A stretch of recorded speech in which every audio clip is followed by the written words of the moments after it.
अगर पढ़ाई करना और मेहनत करना एक मजबूरी है तो ऐसी मजबूरियों को शौक बना लो। हेलो बच्चों, कैसे हैं आप लोग।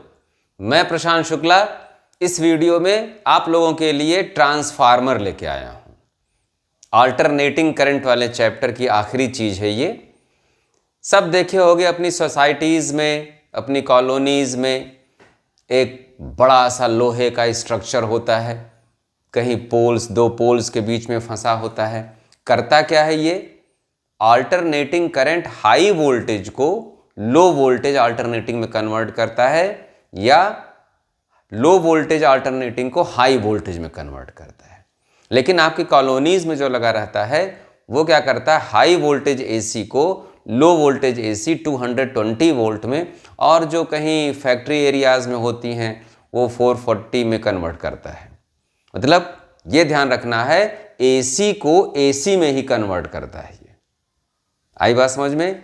तो इसका स्ट्रक्चर एक मैं बनाया हूं, ये आप देख रहे होगे, कुछ ऐसा शेप सा है, शायद ऐसे ना समझ में आवे तो आप इसको ऐसे समझो कि ये स्टील की ऐसे पतली पतली पत्तियां होती हैं और ये लेमिनेटेड होती हैं। लेमिनेटेड मतलब पतली सी कोटिंग होती है उस पर प्लास्टिक की, हालांकि पेंट कर दिया जाता है। तो एक के ऊपर एक, एक के ऊपर एक ऐसे रख दिया जाता है तो ये थिक सी बन जाती है। जैसा कि आपको दिखाई पड़ रहा होगा, ये थिक शीट बन जाती हैं। ऐसे कोर कहते हैं उसको, सॉफ्ट आयरन लेमिनेटेड कोर। ऐसे इसकी मोटाई होती है, तो ऐसे आपको ये दिखाई दे रहा है, ये थिकनेस इसकी। ठीक, तो सॉफ्ट आयरन कोर होता है ये। इस पे क्वाइलिंग होती है जो एसी सोर्स से कनेक्टेड है, इसको प्राइमरी क्वाइल कहेंगे। जिससे एसी सोर्स कनेक्टेड होगा उसको प्राइमरी क्वाइल कहेंगे। और आपकी कॉलोनी जो दूसरे साइड में है, आउटपुट है, वो सेकेंडरी क्वाइल है। मतलब आपके कॉलोनी के ट्रांसफार्मर की बात करूं तो जहां वो सब स्टेशन से जो उसके पास सप्लाई आ रही है वो ये है, ठीक है। और आपकी कॉलोनी के साइड में है, आउटपुट साइड में, ये इनपुट साइड है। ये इनपुट साइड है और ये आउटपुट साइड है। आउटपुट, क्योंकि न्यूमेरिकल्स में इनपुट और आउटपुट की बात करेगा, प्राइमरी सेकेंडरी की बात हमेशा नहीं कहेगा, वो आपको मालूम होना चाहिए, ठीक है। तो आपको ये पता चल गया कि ट्रांसफार्मर करता क्या है, क्लियर। अब जो लो वोल्टेज को हाई वोल्टेज में कन्वर्ट करेगा उसको कहेंगे स्टेप अप ट्रांसफार्मर। प्रिंसिपल कभी बताऊंगा मैं किस प्रिंसिपल पे काम करता है। स्टेप अप क्या करेगा? Low voltage AC into high voltage AC, लिखते चलें आप, हाई वोल्टेज एसी। फिगर आप यहां समझ लीजिए, आप बुक्स वगैरह से देख के अच्छे से बना लेना। तो स्टेप अप ट्रांसफार्मर। साथ ही साथ एक चीज और नोट करते चलो, स्टेप अप ये वोल्टेज अप करेगा लेकिन करंट कम कर देगा। मतलब high current, high current input में हाई करंट अगर आएगी तो ये लो करंट में कन्वर्ट कर देगा। नाम क्या है बेटा लोग? Step up. इसका मतलब स्टेप अप जो नाम रखा गया वोल्टेज के बेस पे रखा गया, कंफ्यूज मत होना। तो हाई करंट इंटू लो करंट में करेगा कन्वर्ट। ये स्टेप अप की बात आ गई। दोनों नहीं बताता हूं तो बच्चे कंफ्यूज कर जाते हैं, एक आप समझो एक याद करो। स्टेप डाउन इसका उल्टा कर देगा, वोल्टेज कम करेगा, वो करंट बढ़ाएगा। और ये सारी बातें प्रूव करेंगे हम लोग, ये क्वेश्चन के फॉर्म में आएगा कि स्टेप अप वोल्टेज बढ़ाता है लेकिन करंट कम क्यों कर देता है। खैर, ये आप नोट कर लिए, ये नोट कर लिए कि स्टेप अप क्या होता है, स्टेप डाउन क्या होता है। इसके बाद हम लोग देखते हैं कि principle behind working of transformer. Principle क्या है इसका? प्रिंसिपल, PLE वाला principle, principle of working. Paper आपको ध्यान से पढ़ना है। लिखता है कि write the principle of working, तो बच्चे प्रिंसिपल भी लिख के आ जाते हैं, वर्किंग भी लिख के आते हैं और बाद में कहते हैं सर पेपर छूट गया, ठीक है ना। तो प्रिंसिपल ऑफ वर्किंग पूछा गया है। म्यूचुअल इंडक्शन, म्यूचुअल इंडक्शन सब जानते हो, म्यूचुअल इंडक्शन क्या होता है? एक कॉइल के फ्लक्स में चेंज होता है तो उसके बगल में जो दूसरा कॉइल रखा रहता है उसमें फ्लक्स चेंज हो जाता है। एक कॉइल में मैग्नेटिक फील्ड चेंज की जाएगी, उससे फ्लक्स चेंज होगा। क्यों sir? Flux is equal to B A cos theta, या सिंपली कहें अगर थीटा 0 है तो बी ए। ठीक है, अगर मैग्नेटिक फील्ड चेंज होगी तो फ्लक्स चेंज होगा। प्राइमरी कॉइल में अगर फ्लक्स चेंज होता है, सेकेंडरी में भी फ्लक्स चेंज होगा, और तब सेकेंडरी में इंड्यूस्ड ईएमएफ या करंट पैदा हो जाएगी। यही म्यूचुअल इंडक्शन है। इस वीडियो में समझा दे रहा हूं, लिखाने से वीडियो बड़ी बन जाएगी। समझ गए आप कि what is mutual induction? If there is change in magnetic field and magnetic flux in primary coil, magnetic field associated in secondary changes, and so induced current and induced EMF is produced in that secondary coil। और यही हो रहा है transformer में। Alternating current है बेटा, सब जानते हो, I is equal to I naught sine omega t. समय के साथ साथ ये करंट चेंज हो रही है, और करंट चेंज होगी तो मैग्नेटिक फील्ड चेंज होगी। कॉइल है, कॉइल की मैग्नेटिक फील्ड का फार्मूला आपको मालूम है। जानबूझ के ट्रांसफार्मर ले रहा हूं मैं ताकि आपको कई चीज रिवाइज हो जाए। B is equal to mu naught n I. Current change होगा तो मैग्नेटिक फील्ड चेंज होगी, मैग्नेटिक फील्ड चेंज होगा तो फ्लक्स चेंज होगा, और तब सेकेंडरी में भी फ्लक्स चेंज होगा। इतनी बात समझ में आ गई। अब थोड़ा सा और छोटी छोटी बातें हम लोग देख लें ताकि असर्शन रीजन आपका कवर हो जाए। सर ये सॉफ्ट आयरन क्यों रखा गया है? सॉफ्ट आयरन कोर की क्या जरूरत थी? Number 1, soft iron. Reason of soft iron, soft iron बेटा लोग फेरोमैग्नेटिक है। क्या है? फेरोमैग्नेटिक। फट से मैग्नेटाइज होगा, फेरो फट से मैग्नेटाइज होगा। ठीक है, तो तुरंत ये मैग्नेटाइज हो गया। मैग्नेटिक फील्ड लाइंस गई, ऐसे भी गई, आमने सामने भी गई, तो फ्लक्स चेंज हो गया। इससे जितनी मैग्नेटिक फील्ड यहाँ प्रोड्यूस हुई, ये सॉफ्ट आयरन गारंटी देगा कि अधिक से अधिक मैग्नेटिक फील्ड लाइंस सेकेंडरी में चली जाएंगी। यही चाहिए भाई, क्यों फ्लक्स का लॉस हो, क्यों मैग्नेटिक फील्ड का लॉस हो। तो सॉफ्ट आयरन फेरोमैग्नेटिक है, ठीक, क्विकली मैग्नेटाइज हो जाता है ये, और स्ट्रेंथ भी इसकी ठीक ठाक होती है, तो ये सेकेंडरी के लिए कोई नुकसान नहीं हुआ। नंबर 1 बात। सर ये लैमिनेटेड क्यों किया गया? Reason of laminating, reason of, देखो बेटा बुक्स में ये बाद में लिखा होगा, लेकिन देखो बुक्स में और वीडियो में अंतर होता है। बुक आपके सामने खुली रहती है, दिखाई पड़ता है कि हाँ फर्स्ट पेज पे ये है, सेकंड पेज पे ये है। वीडियो में आपको क्या मालूम कि अभी क्या जाएगा। ठीक है, कभी कभी पेशेंस कम होता है बच्चों में, 15 मिनट देख के डेरिवेशन आ गया, वीडियो बंद, तो बाद में जो क्वेश्चन हैं वो छूट जाते हैं। तो कुछ कलाकारी करनी पड़ती है वीडियो बनाते समय ऐसी, कि कुछ इंपॉर्टेंट चीजें हैं जो बच्चे पहले समझ जाएं, उनको पहले रख देना चाहिए। रीजन ऑफ यूजिंग लैमिनेटेड, इसके लिए आपको एडी करंट की जानकारी होनी चाहिए। Eddy current, eddy current, eddy current क्या होते हैं? किसी भी मेटल के सरफेस पे फ्लो होती है, और तब फ्लो होती है, तब पैदा होती है एडी करंट किसी मेटेलिक शीट में, जब वो वेरिएबल मैग्नेटिक फील्ड के अंदर रखी जाती है। कहाँ रखी जाती है? वेरिएबल मैग्नेटिक फील्ड के अंदर रखी जाएगी। तो भैया यहाँ तो है वेरिएबल मैग्नेटिक फील्ड, और ये पतली पतली शीट्स भी हैं, तो इसके सरफेस पे एडी करंट पैदा हो जाएगी। एडी करंट तो करंट है ही, अपना स्वभाव तो बदलेगी नहीं, चाहे एडी हो चाहे फेडी हो। ठीक है, तो हीटिंग इफेक्ट हो जाएगी, तो ये कोर जो है गर्म हो जाएंगे। गर्म हो जाएंगे मतलब क्या हो जाएगा कि हीट लॉस करने लगेंगे। हीट लॉस मतलब फिर एनर्जी लॉस, एनर्जी लॉस मतलब पावर लॉस। ट्रांसफार्मर की एफिशिएंसी पे खतरा, ट्रांसफार्मर की एफिशिएंसी पे क्या खतरा मंडराने लगा। तो भैया ख़त्म करो, ये एडी करंट ख़त्म करो, मिनिमाइज करो, रिड्यूस करो। वापस जाओ कि सरफेस पे प्रोड्यूस हो रही है, भैया सरफेस को लेमिनेट कर दो, नॉन कंडक्टिंग बना दो, झंझट ख़त्म।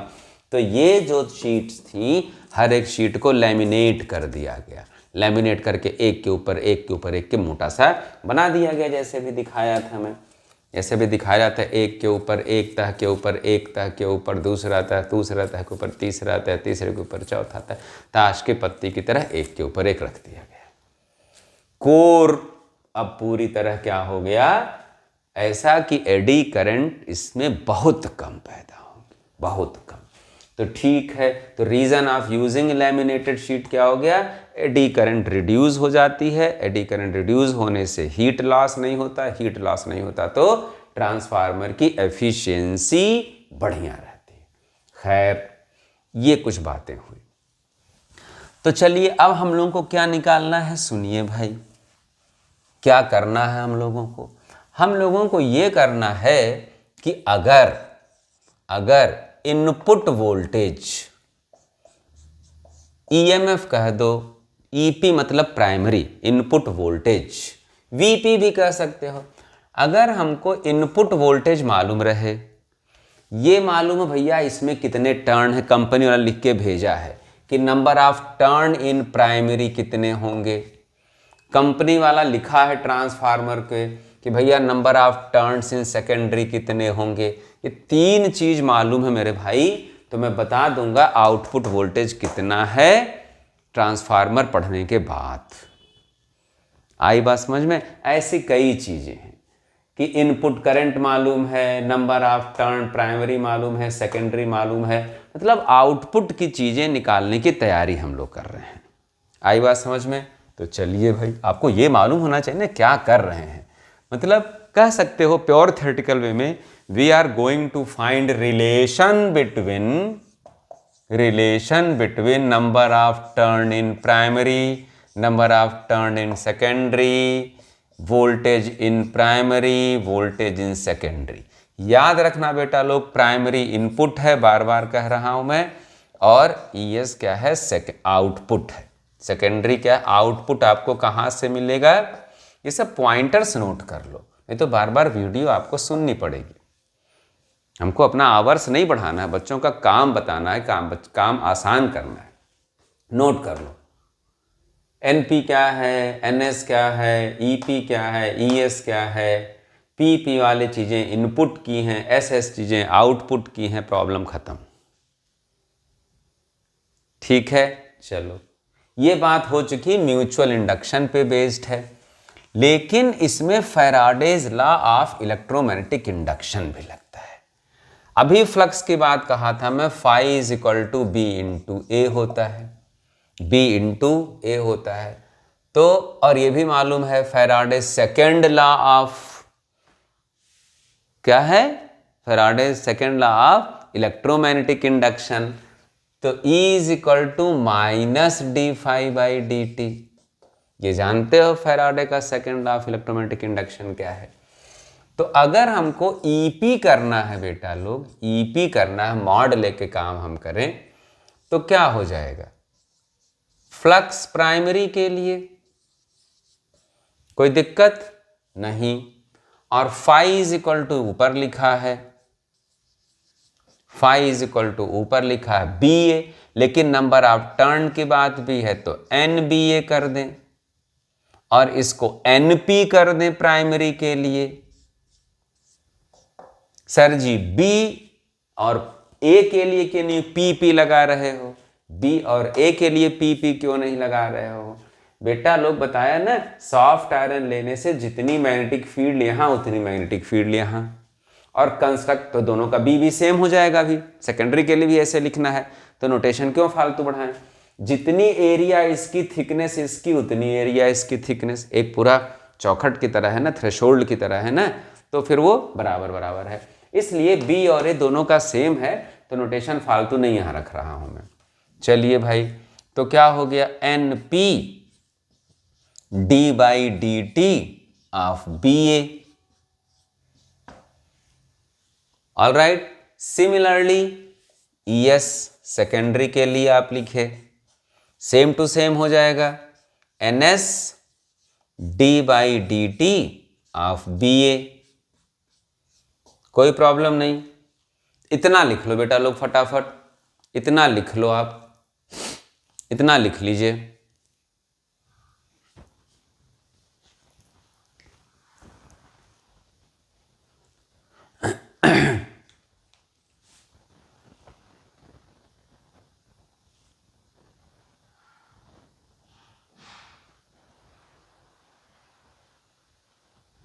क्लियर? 1 2 इक्वेशन, क्योंकि इनको डिवाइड करना है, जो लिख चुके बच्चे वो डिवाइड कर लें, डिवाइड कर लीजिए। सेकेंडरी अपॉन प्राइमरी लिखना थोड़ा काम आसान, अब मॉड हटा दे रहा हूं, समझ गए आप। ES भाई ये माइनस साइन तो था नेचर के लिए ना, नेचर के लिए कि जैसे जैसे पढ़े हो आप कि EMF जो पैदा होता है वो फ्लक्स चेंज का अपोज करने लगता है, लेंजेस लॉ की वजह से माइनस लगा था। तो देखो भाई सब कट कुटा गया, NS अपॉन NP। बेटा यहाँ से कंसेप्चुअल क्वेश्चन बनने शुरू, असर्शन रीजन कहो, MCQ कहो, छोटे मोटे न्यूमेरिकल कहो। तो स्टेप अब बता चुका मैं आपको, इसीलिए बीच में नहीं बताना चाहता, मैं पहले बता दिया ताकि ये जो रन थ्रू चल रहा है ये गड़बड़ ना हो। स्टेप अप में आउटपुट ज़्यादा, सेकेंडरी ज़्यादा बता चुका। इन step up since ES greater than EP, ES greater than EP, step up है ही यही कि जिसमें सेकेंडरी का वोल्टेज ज़्यादा हो। तो बेटा अगर ये बड़ा है तो ये बड़ा होना चाहिए, implies that NS greater than NP। Question बनना शुरू, बेटा वो जमाना चला गया कि right construction working and principle of transformer, नहीं, बीच बीच में से क्वेश्चन उठेगा। तो ये प्रूव कर दिया आप, it is the reason in step up transformer, it is the reason in step up transformer, देख रहे हो गया मैं स्टेप अप बनाया हूं, नंबर ऑफ टर्न सेकेंडरी में क्या है, काउंट भी कर सकते हो, 1 2 3, यहाँ 1 2 3 4 5 6 7, नंबर ऑफ टर्न 7 है उसमें 3 4 ये। It is the reason in step up number of turns in secondary, number of turn in secondary is more than primary, more than primary. It is the reason in step up number of turn in secondary is more than primary. ये prove हो गया, लिख लिए। यही एक चीज और note कर दो, ट्रांसफॉर्मेशन रेशियो, ध्यान देना, NS upon NP, NP upon NS नहीं, उल्टा करते हैं बच्चे। ट्रांसफॉर्मेशन रेशियो, सर ये क्या बला है, ट्रांसफॉर्मेशन रेशियो। भाई बल्ब खरीदने जाते हो तो मालूम है आपको, हाँ 10 वाट वाला LED दे दो भाई, 8 वाट वाला LED दे दो। तो ट्रांसफार्मर खरीदने जाओगे, कहोगे भैया ट्रांसफॉर्मेशन रेशियो 6 दो, फॉर एग्जाम्पल ट्रांसफॉर्मेशन रेशियो क्या हो उस ट्रांसफार्मर का, 6 हो। तो क्या मतलब हुआ, क्या मतलब हुआ, NS is equal to 6 NP, ES upon EP is equal to 6, मतलब ES इज इक्वल टू क्या हुआ, 6 EP। ओ, ऐसा ट्रांसफार्मर आपको चाहिए जिसके सेकेंडरी प्राइमरी से 6 गुना वोल्टेज दे। बाप भाई बहुत तगड़ा ट्रांसफार्मर लेना है। 220 इनपुट अगर आ रहा हो तो कितना कर दे आउटपुट, वो देख लो, कर लो मल्टीप्लीकेशन, 0 2 छक्का 12 के तो 1320 वोल्ट कर दे, भयंकर। तो मतलब ट्रांसफॉर्मेशन रेशियो क्या बताता है, ES is equal to how many times of EP, कितने गुना आपको चाहिए। प्रैक्टिकली भी समझा दिया क्या है ट्रांसफॉर्मेशन रेशियो, ट्रांसफॉर्मेशन रेशियो।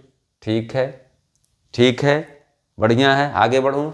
मतलब बेटा लोग अगर मैं इस ट्रांसफॉर्मेशन रेशियो को K से डिनोट कर दूं तो स्टेप अप के लिए K क्या होगा? स्टेप अप के लिए यस बड़ा होना है ना। सेट हो गया दिमाग में। स्टेप अप मतलब आउटपुट, मतलब स्टेप अप मतलब बड़ा करेगा, वोल्टेज अप करेगा, वोल्टेज अप करेगा। तो जाहिर सी बात है ये बड़ा होगा स्टेप अप के लिए, तो K बड़ा होगा। तो K ग्रेटर देन 1 किसके लिए होता है? इसका मतलब स्टेप अप के लिए। नहीं, K less than 1 step down, step down. Clear है इतनी बात? बढ़िया है, ठीक है सर। ट्रांसफॉर्मेशन रेशियो भी पता चल गया और इनका रिलेशन भी आपस में पता चल गया छोटे छोटे न्यूमेरिकल्स के लिए। क्लियर? चलो सर, ये भी पता चल गया कि स्टेप अप में नंबर ऑफ टर्न सेकेंडरी में ज़्यादा क्यों होते हैं। जस्टिफिकेशन के लिए फार्मूला लिखेंगे आप और ये बात लिख देंगे। अब एक बात और देखिए भाई, करंट वाला मामला लाया जाए कि क्यों स्टेप अप में वोल्टेज तो बढ़ता है लेकिन करंट कम क्यों हो जाती है, आउटपुट करंट कम क्यों हो जाती है, ये देखते हैं। इसके लिए आपको एक बेसिक से चलना पड़ेगा। बेटा देखो, अगर 100% एफिशिएंट ट्रांसफार्मर है और कुछ नहीं कहा जाता है तो 100% ही होता है न्यूमेरिकल में। For 100% efficient transformer power loss नहीं होना चाहिए भाई, इसलिए तो सारा ड्रामा किया गया, लेमिनेट वगैरह किया गया। इनपुट पावर लिख रहे हो ना, input power is equal to output power, और पावर होता है वोल्टेज इनटू करंट। पावर क्या होता है? Voltage into current. Power is equal to voltage into current. तो input power, input voltage, input current, सही सलामत बोलो भाई। Output voltage into output current. सही चल रहा है मामला? सही चल रहा है। ये फार्मूला आपके पास है, मैं रब कर रहा हूं, रब कर रहा हूं। तो यहां से ES बाई EP क्या आ गया?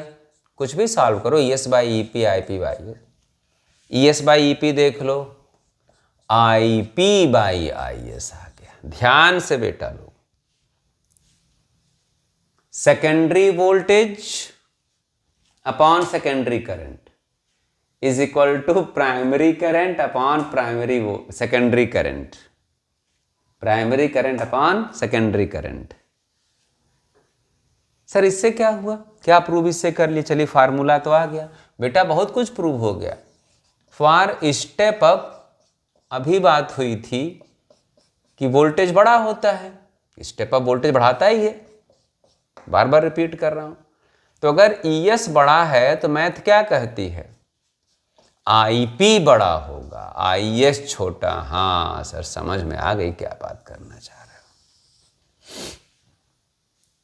बात आ गई समझ में भाई। स्टेप अप वोल्टेज तो बढ़ाएगा लेकिन करंटवा को क्या कर देगा भाई? कम कर देगा। IS क्या हो गया? सेकेंडरी का करंट कम। सर प्रूव हो गया कि स्टेप अप वोल्टेज बढ़ाता है लेकिन करंट कम करता। 3 चीजें प्रूव हो गई, ठीक। कि number of turn primary secondary का हिसाब किताब क्या होता है, 2 चीजें। दूसरी चीज क्या प्रूव हुई कि हाँ चलो भाई ये स्टेप अप है, वोल्टेज बढ़ाएगा लेकिन करंट क्या कर देगा? कम हो जाएगा। ठीक ठीक। आप ध्यान से अगर ये फिगर देखो, और देखना पड़ेगा कि इस स्टेप अप में, ये पहले ये पक्का करो मैं क्या बनाया हूं, ये स्टेप अप बनाया हूं। क्या स्केच किया हूं मैं? ये स्टेप अप। प्राइमरी में नंबर ऑफ टर्न तो कम बनाया हूं, थिकनेस ज्यादा है और ये पतला है। सर इसका भी कुछ कारण होगा ही, जस्टिफाई कर दो आप। करते हैं बेटा। ये लिख लिया, ये लिख लिए। चलिए इधर आइए, अभी थिकनेस पे भी आता हूं मैं। करंट और रेजिस्टेंस का मामला उल्टा होता है ना, 36 का आंकड़ा है दोनों के बीच ना। तो अगर ये करंट इन प्राइमरी है तो ये रेजिस्टेंस इन सेकेंडरी होगा नहीं, उल्टा रेजिस्टेंस इन प्राइमरी नीचे आ जाएगा ना। आ गया? बहुत बढ़िया, बहुत बढ़िया। अब धीरे धीरे मैं फिगर कहने के लिए रख रहा हूं बस। और रेजिस्टेंस और एरिया का मामला क्या होता है? हाँ समझ गए, R = ρL/A। रेजिस्टेंस और थिकनेस ऑफ द वायर का भी 36 का आंकड़ा। तो इसका मतलब अगर यहाँ रेजिस्टेंस इन सेकेंडरी है तो एरिया ऑफ प्राइमरी हो जाएगा। एरिया ऑफ प्राइमरी, ये लिखे रहने देना ताकि इससे आपको हेल्प मिलेगा रिवीजन में। बात आ रही बेटा लोग समझ में कि नहीं? बोलो सर। अब पूरी बात क्लियर हो गई कि अगर स्टेप अप है, इफ स्टेप अप या इन स्टेप अप, ES बड़ा होगा EP से, 420 बार लिख चुके। ES ग्रेटर देन EP, तो यहां क्या बड़ा होगा? डायरेक्टली प्रोपोर्शनल AP बड़ा है ES से। क्या बात है, एक के बाद एक। मैं भी देखता रहता हूँ वीडियोस को कि किस वीडियो में क्या कमी है। बहुत बड़े बड़े लोगों को बड़े बड़े प्लेटफॉर्म पे है वीडियो बना रहे हैं, लेकिन इतना कवरेज नहीं आया है, मैं देखा हूँ। ठीक है कि क्यों सब क्या क्या, और सब क्वेश्चंस आए हैं बेटा अलग अलग एग्जाम्स में, CBSE में, ICSE में, सब में आए हैं कि क्यों ऐसा होता है, क्यों। अब वो वाई वाले जो क्वेश्चन थे 1 मार्कर 2 मार्कर अधिकतर बोर्ड्स में वो असर्शन रीजन में आ गए हैं। यहाँ से आपको आंसर मिल रहा है कि ठीक है, स्टेप अप में प्राइमरी की थिकनेस ज़्यादा होगी, नंबर ऑफ टर्न कम, थिकनेस ज़्यादा। क्लियर है भाई? फार्मूले तो बनते ही जा रहे हैं, इसके न्यूमेरिकल में ज़्यादा कोई दिक्कत नहीं है, खाली वैल्यू पुट करने वाले हैं। क्लियर? इसकी क्लैरिटी पहले आप कर लीजिए। वीडियो एक डाल दूंगा न्यूमेरिकल का भी, AC जनरेटर और ट्रांसफार्मर के कंबाइंड न्यूमेरिकल की एक वीडियो डालूंगा मैं। जो देर में देख रहे होंगे वीडियो शायद उनको बनी बनी मिले पहले, ये बनाते समय मैं बोल रहा हूँ। ठीक, अब एक चीज़ बचती है बेटा लोग। सारा क्लियर हो गया? ठीक है, रिकैप अपना तैयार कर लेना। एफिशिएंसी की बात मैं बीच में बोला था, एफिशिएंसी ऑफ ट्रांसफार्मर, कि सर ये जो फार्मूला भी आप बनाए हो ये कब आया है? जब ES × IS = EP × IP आया था 100% एफिशिएंट ट्रांसफार्मर। कोई ज़रूरत तो है नहीं कि न्यूमेरिकल में 100% एफिशिएंट ट्रांसफार्मर का ही आवे। बहुत अच्छी बात कर रहे हो। Percentage efficiency, percentage efficiency = power output. अब इनकी कहानी महोदय की खत्म हो रही है तो इसको रब कर रहा हूं। Power output upon power input × 100। पर यही देख लो, जितना लिए उतना दे दिए, तो ये 1 हो गया। जितना लिए उतना दिए, कोई मशीन जितना ले रही है उतना दे रही है, तो ये रेशियो 1 हो गया। तो 1 × 100, 100% एफिशिएंट हो गया। अगर कहीं 80% एफिशिएंसी, इसका मतलब क्या है? 80/100, 80/100, बिल्कुल छोटे लेवल पे जा रहा हूं।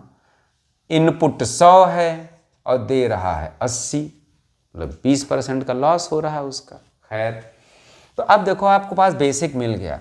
अब पावर आउटपुट को आप लिख दो ES × IS, पावर इनपुट को EP × IP, EP × IP लिख दो आप, EP × IP × 100।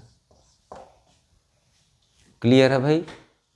बच्चे कहेंगे सर पावर के तो और भी फार्मूले होते हैं। बिल्कुल से V²/R लगाओ, कोई दिक्कत नहीं है, सारे पावर के फार्मूले हो जाएंगे। V²/R, V²/R²। किसके लिए लिख रहे हो? आउटपुट के लिए लिख रहे हो ना, सेकेंडरी के लिए। सेकेंडरी का वोल्टेज स्क्वायर अपॉन रेजिस्टेंस। यहाँ क्या हो गया? EP² जितने फार्मूला लगाना चाहो, I²R भी होता है पावर का फार्मूला, वो भी लगा दोगे। आ गई बात समझ में भाई? बोलो। तो परसेंटेज एफिशिएंसी का भी फार्मूला आ गया आपके पास। तो हम लोग क्या पढ़ लिए? कंस्ट्रक्शन पढ़ लिए, कंस्ट्रक्शन से रिलेटेड वाई पढ़ लिए, क्यों नंबर ऑफ टर्न ज़्यादा, क्यों नंबर ऑफ टर्न कम, थिकनेस कम क्यों ज़्यादा, थिकनेस ठीक, लेमिनेट क्यों किया गया, थिन शीट क्यों ली गई, ठीक। फिर उसका हम लोग एफिशिएंसी देख लिए। लास्ट चीज जो इसमें बचती है बेटा लोग, वो बचती है कि आखिर कोई ट्रांसफार्मर प्रैक्टिकली 100% एफिशिएंट क्यों नहीं होता? Why not 100% efficient? Why not 100% efficient? तो लॉसेस होते हैं, कुछ पावर लॉस होता है अलग अलग प्रकार का, डिफरेंट लॉसेस। अब ये थियोरेटिकल है, मैं बोल दे रहा हूँ, बुक से आप देखो, बुक्स का मैं हमेशा आपको इंपॉर्टेंस बताता रहता हूँ, ठीक है। डिफरेंट लॉसेस, एक तो भी आप देखें eddy current loss, eddy current loss उसको रिड्यूस कर दिया गया, एडी करंट लॉस उसको रिड्यूस कर दिया गया लैमिनेट करके, ठीक। कॉपर लॉस, कॉपर लॉस, अब ये सब तो ऐसे लॉसेस इसको नहीं कम किया सकता है। भले ही कॉपर बड़ा अच्छा कंडक्टर है बेटा लोग, लेकिन रेजिस्टेंस तो होता है ना, तो उससे हीट लॉस होगा, कॉपर लॉस। वायर वायर सब कॉपर के हो तब भी उससे लॉस होगा ही, कॉपर लॉस हो गया। Iron loss, iron loss, iron loss, अगर वायर वगैरह ये सब कॉइल वगैरह आयरन के हैं, लेमिनेट जो ये सॉफ्ट आयरन कोर लिया गया है, वो तो सॉफ्ट आयरन लिया गया, मैग्नेटिज्म वाला चक्कर था बताया, लेकिन आयरन तो भी है, तो आयरन भी हीट होता है, इसका भी रेजिस्टेंस होता है, तो उससे जो लॉस होता है वो आयरन लॉस है। एक चीज है बड़ी important, hysteresis loss, hysteresis loss. अब हिस्टेरेसिस लॉस सिलेबस से निकल गया, इतना बड़ा टॉपिक है, आधे घंटे की एक वीडियो इसकी बनानी पड़ेगी। हिस्टेरेसिस लॉस क्या है जान जाओ। जब भी कभी, अब ये तो मालूम है कि यहाँ पे अल्टरनेटिंग करंट फ्लो हो रही है, करंट घट रही है, बढ़ रही है, जीरो हो जा रही है, सब जान रहे हो। मैक्सिमम करंट हो गई तो मैक्सिमम मैग्नेटिक फील्ड हो गई, जीरो करंट हो गई तो for that moment magnetic field zero हो गई। तो बार बार ये सैंपल मैग्नेटाइज और डीमैग्नेटाइज हो रहा है, ये सैंपल, ये सारी चीज, पूरा सिस्टम क्या हो रहा है, मैग्नेटाइज और डीमैग्नेटाइज। तो कंटिन्यूअस मैग्नेटाइजेशन और डीमैग्नेटाइजेशन की वजह से ड्यूरिंग, मैं हिस्टेरेसिस लॉस की बात कर रहा हूं, during continuous magnetization and demagnetization there is loss of magnetic energy, there is loss of magnetic energy, and that is hysteresis loss, that is hysteresis loss. मैं कहा ना कि मैग्नेटिक फील्ड इतनी वहां हो जाएगी, लेकिन होगी नहीं, क्योंकि hysteresis loss is taking place, magnetization demagnetization वहां पे हो रहा है, तो इसको कोई रोक वोक पाएगा नहीं। तो these were the different losses in transformer. तो अब इस पे आप 2-2-3-3 न्यूमेरिकल कर लो। कैसे 2-2-3-3 न्यूमेरिकल? 1-2 न्यूमेरिकल कर लो आप 100% एफिशिएंसी वाले ट्रांसफार्मर का, ठीक। 2-3 न्यूमेरिकल कर लो जिसमें 100% एफिशिएंसी नहीं है ट्रांसफार्मर की, 80% 60%। तो जो बाद में फार्मूला लिखा है उसी पे आप काम कर लेना, ठीक है। तो अपना ध्यान दीजिए, क्लियर, और लिख लिख के प्रैक्टिस करो, वीडियो से नोट बना के लिख लिख के प्रैक्टिस करो। जो बच्चे स्कूल नहीं जाते हैं किसी कारणवश, उनके लिए थोड़ा सा सहारा हो जाता है।